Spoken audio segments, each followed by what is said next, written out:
이제 본격적으로 우리 예수님께서 가르쳐 주신 기도를 보게 됩니다.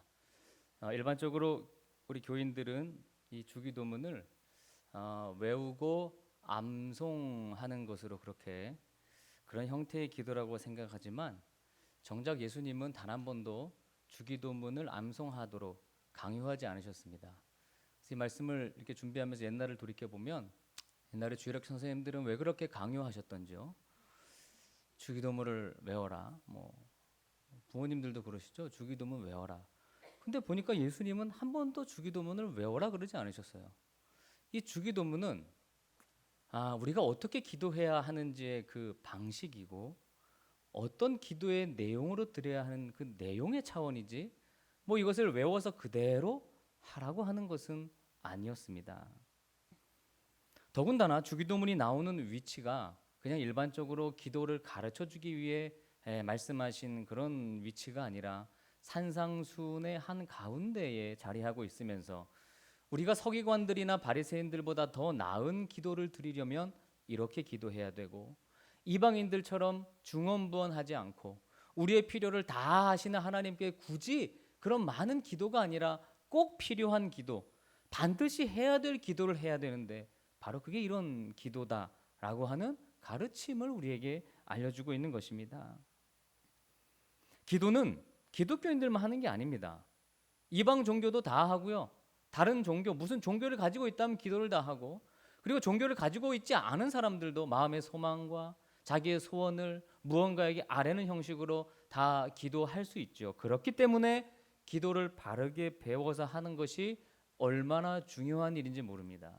우리가 바르게 기도하지 않으면 다른 종교의 모든 사람들과 똑같이 그냥 그런 식으로 기도하는 것이 되기 때문이죠. 그래서 예수님은 그렇게 되지 않기 위해서 너희들은 이렇게 기도해라 라고 알려주신 게 우리가 너무나 잘 알고 있는 주기도문입니다. 지난주에는 이 기도하는 것이 여러분 쉽습니까? 아니면 어렵습니까? 라고 하는 질문을 제가 드렸었습니다. 오늘은 이런 질문을 좀 드려보겠습니다. 여러분이 기도를 많이 하는 때는 언제이고 또 여러분이 기도를 하지 않는 때는 언제입니까? 여러분의 삶에서 내가 어느 때는 기도를 좀 많이 했는데 어느 때는 기도를 별로 안 하게 되었어 라고 하는 그 때는 어떤 차이가 있는 것입니까? 대부분은 시간의 여유가 있고 뭔가 기도할 형편이 될 때 기도 많이 하고, 그리고 너무 바쁘고 많은 일에 쫓겨 살다 보면 기도를 할 수 없고, 그렇게 얘기할 수 있겠지만 사실 그것은 정직한 말은 아닐 것입니다. 우리의 간절한 기도 생활은 시간의 여유나 우리의 형편 그런 거에 달린 것이 아니고 하늘에 계신 하나님 아버지가 내 안에 강력하게 역사하고 느껴질 때, 하나님이 내 곁에 있고 나를 주장하신다는 사실이 부인할 수 없을 때는 어느 순간이든 기도하게 되어 있지만, 아무리 바빠도 열렬히 기도하지만 그러나 우리 마음속에 하나님 아버지에 대한 친밀함이 사라지고 잘 느껴지지 않을 때는 아무리 한가해도 우리는 거의 기도를 하지 않는다는 사실입니다.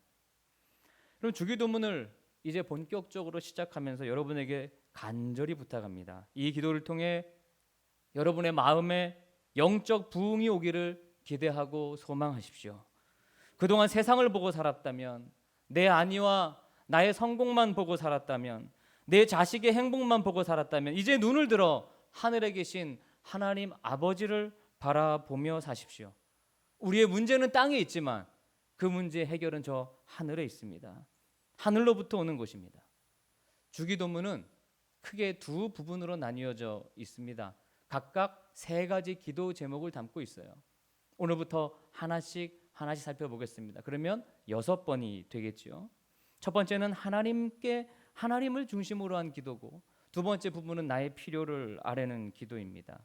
이 기도를 배우고 직접 하다 보면 그 어떤 기도보다도 우리의 마음이 뜨거워지고 간절해지고 하나님의 거룩하심 앞에서, 그 영광 앞에서 감히 고개를 들 수 없는 그런 위엄을 경험하게 되실 것입니다. 무엇보다도 우리의 메말랐던 기도의 눈물이 우리의 눈을 적실 것입니다. 오늘 그 첫 번째 딱 한 절이 주기도문의 첫 문장만 다루는 것인데, 저는 말씀을 준비하고 마치며 터져 나오는 눈물을 주체할 수 없었습니다. 하나님을 바라보며 살지 못했던 많은 순간들이 부끄러웠고 하나님 앞에 회개했습니다. 동일한 은혜가 여러분 모두에게 있으시기를 주님의 이름으로 축원합니다. 우리 9절 말씀을 다시 한번 읽고 시작하겠습니다. 한 절입니다. 시작. 그러므로 너희는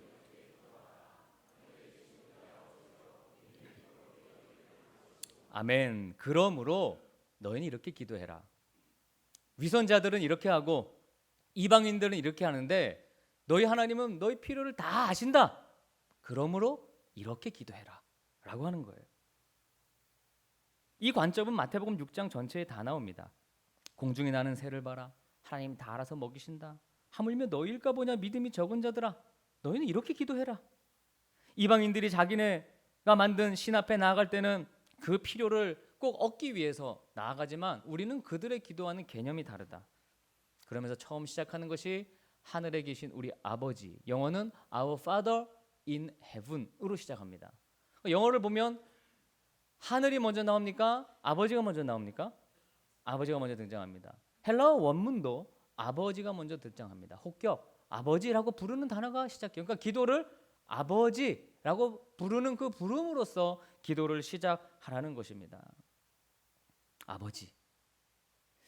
그런데 우리 성경에는 이제 그것을 하늘에 계신 우리 아버지 이렇게 표현했어요. 하늘에 계신 우리 아버지. 하늘에 계신이라는 표현이 하나님의 초월성, 위대하심, 높으심을 말씀하는 거라면 우리 아버지는 어떤 친밀성, 내재성, 하나님과 나와 가까이 있는 그런 어떤 인격적인 교제 이런 거를 뜻한다고 할 수 있겠네요. 자, 여러분 하늘에 계신 아버지. 이 하늘은 뭐 우리가 도무지 다룰 수 없는 것이죠. 그런데 일반적으로 저희들이 생각하는 하늘의 그 개념은 아닙니다. 우라노스라고 하는 단어인데 저희가 보면 뭐 지금 많은 눈을 하늘이 뿌려주고 있는데 저 하늘이 아니에요. 유대인들은 하늘을 3층 천으로 이해했다고 했죠. 그것보다 가장 높은 데 있는 하나님의 어떤 위엄과 존재를 나타내는 뜻이 바로 이 하늘입니다. 그러니까 내 안에 계신 우리 아버지 이렇게 하지 않고 하늘에 계신 우리 아버지 이렇게 기도했단 말이에요. 그러니까 이 하늘은 그 이상인 거예요. 여러분 복음서에 하늘에 계시다는 뜻이 16번 등장하는데 그 모두가 대부분 어떤 뜻이냐? 하나님은 모든 곳에 계시다는 뜻을 의미하는 그게 하늘에 계시다는 뜻입니다. 완전하시다는 뜻이고 신비롭다는 뜻이에요. 온 천지와 만물을 다스리는 절대 권능을 가지신 그 하나님에 대한 고백을 하늘에 계신 하나님 아버지라고 한 것입니다. 하늘에 계신 하나님 아버지. 그리고 두 번째는 우리 아버지. 하늘에 계신 우리 아버지. 주기도문에 우리라는 단어가 무려 6번 등장합니다. 헬라어 성경에는 헬라어 원문에는 9번 등장합니다. 그러니까 완전 주기도문이 우리라는 단어로 아주 도배가 되어 있는 거죠. 우리 하나님, 우리의 죄, 우리를 용서해 주세요. 그러니까 이거는 공동체의 기도죠. 나 혼자가 아니에요. 교회의 기도입니다. 나 혼자 천국 가는 게 아니라 이웃과 더불어 가는 겁니다. 하나님은 독점의 대상이 아니죠. 하늘이 모두의 하늘인 것과 같이 하나님도 우리 모두의 하나님입니다. 때로는 악인들에게도 우리 하나님은 해를 비춰주세요. 우리가 이해할 수 없는 사람, 거만한 사람도 있지만 하나님께서는 이 사람들 모두의 하나님이에요. 물론 My God, 나의 하나님, 내 하나님입니다. 그 하나님이 나의 아버지이십니다. 우리라는 말이 좀 공적인 단어라면 아버지는 굉장히 개인적인 단어죠. 여러분 사실 하나님이 여러분의 기도를 들으셔야 할 이유가 있습니까? 하나님이 여러분 기도를 왜 들어주셔야 됩니까? 이유는 없습니다. 게다가 우리의 기도는 대부분 하나님의 뜻에 맞지도 않고 우리의 욕심과 이기적인 욕망을 구할 때가 너무나도 많아요. 그런데 우리가 무엇이기에 하늘에 계신 하나님이 우리의 기도를 들어주시는 것입니까? 바로 우리의 아버지시기 때문입니다. 내 아버지이기 때문입니다. 여러분 육신의 사회에서도 이 가정이 파괴되고 아버지와 자녀의 관계가 파괴되는 이유가 뭡니까? 죄 때문이죠. 죄 때문입니다. 하나님 아버지와 우리의 관계가 파괴되고 그 관계를 멀리하게 만드는 것도 죄 때문입니다. 그래서 우리 인생의 최대 과제는 이 죄를 해결하고 하나님의 내 아버지가 되심을 아는 것이에요. 그걸 경험하는 것입니다. 그게 신앙생활입니다. 그리고 그 아버지를 사랑하고 아버지로부터 사랑을 받으며 아버지의 뜻을 따라 살아가는 거예요. 어느 한 청년의 어느 한 형제의 간증을 읽어보았습니다. 그 아버지는, 이 형제의 아버지는 이 아들을 위해서 매일마다 하루도 빠지지 않고 새벽마다 나가 기도한다고 합니다. 그런데 이 아버지의 바람과는 다르게 예배를 멀리하고 세상과 자기를 위해서 방탕하게 그렇게 살았답니다. 특별한 기술도 없고 재주도 없어서 막노동을 했대요. 하루는 헬멧을 잠깐 옆에 내려놓고 일을 하는데 아주 잠깐 자기 동료가 아유 그거 벗으면 어떡해 하고 자기 머리 위에 씌워주었답니다. 그러고 정확히 2초 후에 위에서 뭔가 떨어져서 머리를 강타했습니다. 그는 살았습니다. 다행히 그걸 썼기 때문에. 그리고 3주 후에 공사하던 그 시멘트 자리가 무슨 이유인지 터져버린 거예요. 근데 자기는 그 시간에 마침 잠깐 화장실을 갔다 왔는데 자기 동료들이 다 부상을 당해 쓰러져 있었습니다. 자리에 풀썩 주저앉았는데 자기 눈에 자기를 위해 매일 눈물로 기도하는 아버지가 보인 거예요. 아버지가 싹 지나갔어요. 그리고 회개하게 되었습니다. 이사야 44장 22절의 말씀을 읽었다고 합니다. 내가 내 허물에 빽빽한 구름 같은 내 죄를 안개같이 없애하였으니 너는 내게로 돌아오라. 내가 너를 구속하였음이니라. 아멘. 우리는 하루를 아버지께 드리는 기도로 시작해서 아버지께 드리는 기도로 마무리하고 여러분의 인생이 아버지께 드리는 기도로 시작해서 아버지께 드리는 기도로 마치시기를 축복합니다. 우리의 인생도 참 무가치하고 자격 없는 우리지만 만군의 여호와 하나님을 향해 아버지 하고 담대하게 기도하라는 거예요. 이 주기도문은 하나님 아버지 하는 순간 일단 우리의 문제는 다 해결되는 것입니다. 믿으십니까? 하나님을 아버지라고 부르지 않는다고 해서 우리 하나님이 무슨 외로움을 느끼시고 소외감을 느끼시는 게 아닙니다. 그런데도 당신의 독생자를 세상에 보내어 십자가에 못 박아 죽이시면서까지 우리를 당신의 가족으로 삼아 주셨어요. 왜 그렇게 하신 것입니까? 바로 우리를 사랑하는 아빠이기 때문이에요. 아버지이기 때문이에요. 여러분이 아버지의 마음을 아십니까? 우리 자식들이 아버지의 마음을 알까요? 아버지는 뭐 매일 바쁘고 나에게 관심 없어 하는 것 같아 보입니까? 천만의 말씀입니다. 아버지 마음은 그 아버지만 알죠. 평생 자식을 위해 사는 거예요. 그래서 최고의 기도는 하나님을 아버지라고 부르는 것입니다. 우리가 누릴 수 있는 최고의 영광과 행복은 하나님 아버지 앞에서 좋은 자녀로서 그분의 사랑을 받으며 살아가는 것입니다. 그러므로 우리의 기도의 최고 권세는 아버지라고 하는 그 한 단어 속에 모든 것이 집약되어 있는 것입니다. 그래서 주기도문은 아버지라고 시작하는 거예요. 아버지. 이미 그것만 해도 우리 기도는 끝이에요. 내가 아버지에게 아버지라고 하면 됐죠. 뭐가 더 필요하겠습니까? 아버지. 여러분 하나님을 아직도 아버지라고 고백하지 못하시는 분이 있다면 부디 하나님을 아버지라고 고백하는 그 놀라운 사랑 안에 들어가시기를 주님의 이름으로 축원합니다. 여러분 9절 말씀을 다시 읽겠습니다. 다시 읽습니다. 시작. 그러므로 너희는 이렇게 기도하라. 하늘에 계시 아버지라고 부른 후 처음으로 드리는 기도 제목이 등장합니다. 아버지의 이름이 거룩히 여김을 받는 것입니다. 이게 첫 번째 기도 제목이에요. 쉬운 표현으로 당신의 이름이 거룩해지기를 원합니다 라고 기도하는 거예요. 하나님, 내가 아니라 하나님의 이름이 거룩해지기를 원합니다.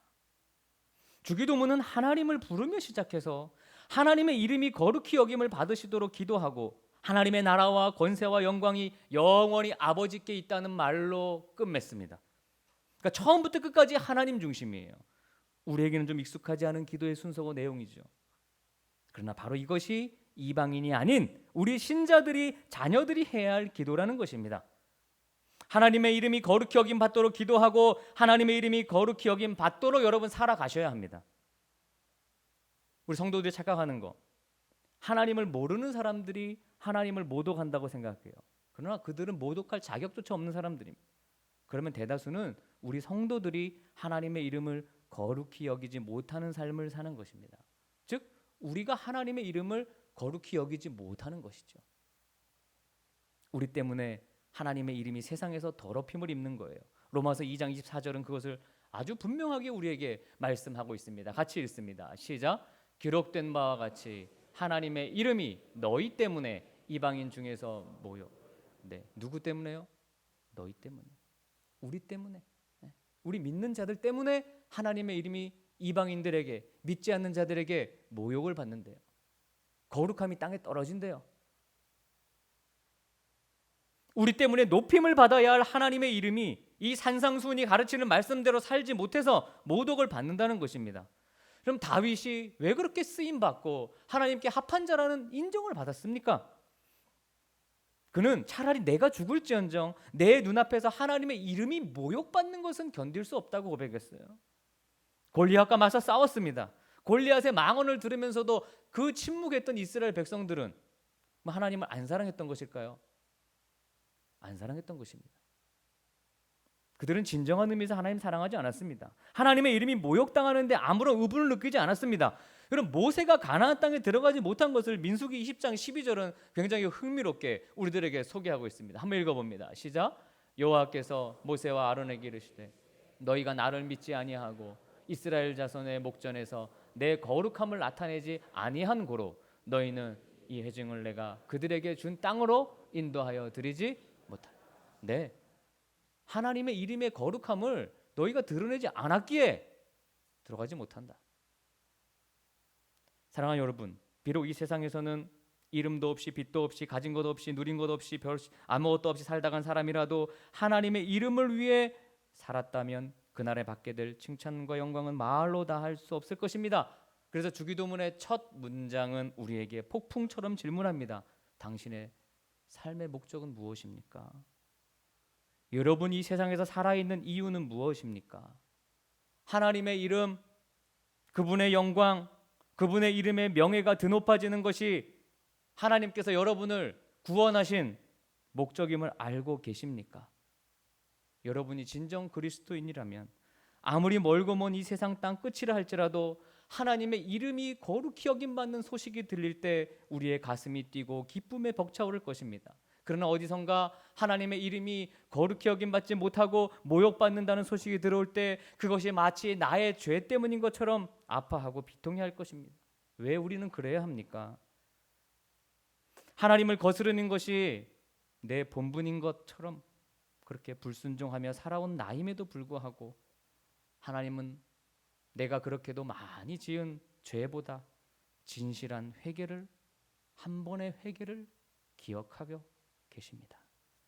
우리가 오랜 세월 동안 하나님의 이름을 더럽힌 삶보다 잠깐 당신의 영광을 위하여 살았던 그 손톱만한 헌신을 우리 하나님이 더 오래도록 기억해 주시기 때문입니다. 바로 그 사랑 때문이에요. 그 사랑. 주기도문의 맨 처음 기도가 정말 중요한 이유는 우리가 매일의 삶을 하나님의 이름을 위해 살지 못하고 나 자신을 위해 살아가기 때문에 이 기도를 저희가 반드시 드려야 하는 것입니다. 반드시 어떤 기도 제목보다도 더 많이 더 간절히 드려야 할 기도 제목인 거예요. 우리가 기도할 때 나에게 꽂혀 있던 시선이 하나님께 가도록 하는 겁니다. 하나님께 초점을 맞춘 기도가 내 기도에 더 많은 분량을 차지하도록 배우고 연습하는 것입니다. 하나님의 이름과 하나님의 나라와 하나님의 뜻이 우선순위가 되어야 하는데 너무나 많은 우리들의 마음이 하나님께서 그저 선물로 주신, 그래서 가져가실 수도 있는 돈이나 세상, 자식, 육신 이런 것들에 매여 있죠. 그래서 기도만 하면 자식 이야기요, 서로 이야기하라면 정치 이야기요, 하나님이 하신 일과 하나님이 어떤 분이신지는 거의 이야기하지 않아요. 하나님의 영광과 우리 인생의 영광을 어찌 비교할 수 있단 말입니까? 티끌 같은 우리가 바람과 구름을 잡듯이 무엇인가를 정신없이 쫓다가 어느 날 예순이 되고 어느 날 일흔이 되는 것이 우리의 허망한 인생 아닙니까? 남을 욕하고 정죄하기를 좋아하는 패역한 입을 가진 우리를 향해 예수님은 하나님을 영화롭게 하고 하나님의 이름이 거룩하고 존귀하게 여김을 받도록 기도하고 외치라고 주기도문의 처음 첫 문장에서 우리들에게 강조하고 있습니다. 사랑하는 여러분, 우리의 첫 번째 기도 제목이 무엇이어야 하는지 확실해졌죠? 예수님이 가르쳐 주신 기도의 방법, 이렇게 기도해라. 그것이 이방 종교의 기도와 구분짓는 가장 큰 차이다. 여러분도 그러시겠지만 저도 말씀을 준비하며 개인적으로 가장 두려운 것은 나의 인생의 바닥에서 인생의 한계에 부딪혔을 때 어떻게 해결할 수 없는 그런 고통으로 허우적거릴 때 하나님의 이름을 거룩히 여기지 못하고 하나님의 이름을 혹시나 훼손하지 않을까 하는 두려움이 제 안에 가득 차게 되었습니다. 지금이야 편하고 큰 어려움 없으니 하나님의 이름에 영광 돌린다고 말은 잘하지만 과연 내 인생이 바닥 가운데 있을 때도 내가 하나님의 영광을 가리지 않을 수 있을까? 라고 하는 질문이었습니다. 나의 부족함과 연약함이 믿는 자들이나 믿지 않는 자들에게 하나님의 영광을 가려 그들을 실족하게 한다면 우리가 하나님 앞에 고개를 들 수 없는 일입니다. 우리는 두려워하며 울며 회개해야 합니다. 혹시라도 내가 하나님의 이름을 모욕하지는 않는지, 우리 교회가 하나님의 이름을 망령되게 하지는 않는지, 이 나라가 우리가 이 길거리에서 쏟아내는 우리의 언어 행실이 하나님의 이름을 바닥에 떨어뜨리는 것은 아닌지 늘 두려운 마음으로 우리 회개해야 합니다. 여러분, 주기도문은 우리가 살아날 수 있는 기도입니다. 우리 기도의 방향과 초점을 바꾸어주는 기도입니다. 우리의 시선을 바꿔주는 기도입니다. 하나님 앞에 많이 머물러 있으라고 요구하시는 기도예요. 여러분, 이런 기도가 여러분의 기도 생활의 대부분을 차지하시기를 배우고 연습하시고 그리고 실천하십시오. 또한 그러한 기도를 하기 위해 여러분의 삶이 언어 행실이 하나님의 이름을 회방하지 않도록 산상수훈의 말씀을 부디 지켜 살아가십시오. 그리고 어떠한 순간에도 내 인생이 바닥에 있고 극심한 고통에 있고 심지어 죽음을 맞닥뜨려야 한다 할지라도 하나님의 이름이 드러나는 삶을 살 수 있도록 힘을 달라고 능력을 달라고 기도하십시오. 주기도문을 공부하고 말씀을 듣는 내내 여러분의 기도 생활에 아주 혁명적인 변화가, 여러분의 마음에 하나님을 향한 그 혁명적인 변화가 일어나시기를 주님의 이름으로 간절히 축원합니다. 함께 찬양하겠습니다.